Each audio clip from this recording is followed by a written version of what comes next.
Hello hello साथीहरू, हेर्नु होला एभोकाडोको बोट एभोकाडोको चिचिला लाग्यो। अनि त्यसपछि यहाँ यो आरु फल्यो, हेर्नु होला।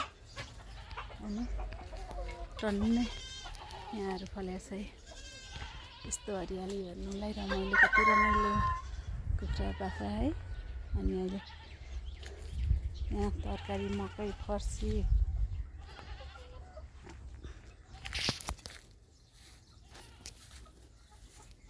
कति चिचिला लागेको छ यहाँ एभोकाडोको बोटमा। ल हेर्नु, एभोकाडो फल्यो।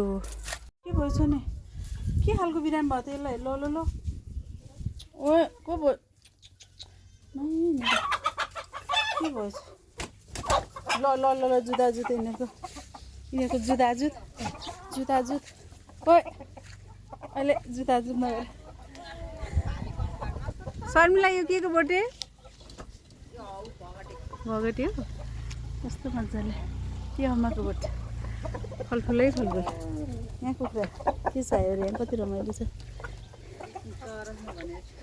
यहाँ हाम्रो बहिनी, यही बहिनीको कति ल यस। यहाँ भोलिपर्सि यहाँ इस्कुसको मुन्टा हालेछ। भोलिपर्सि डम्मै राखेर इस्कुसको मुन्टा कति खाने, इस्कुस कति फल्छ यहाँ। अनि हो नि यहाँ कुखुराको खोर कति मजा।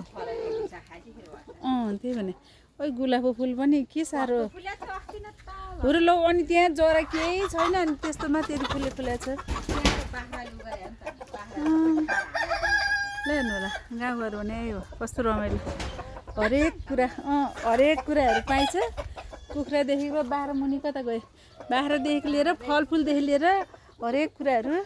कुकुर कति रमाइलो भाले भएको छ। ल यो ल रमाइलो हेर, बाख्रा उता कराउन लाग्छ मुनि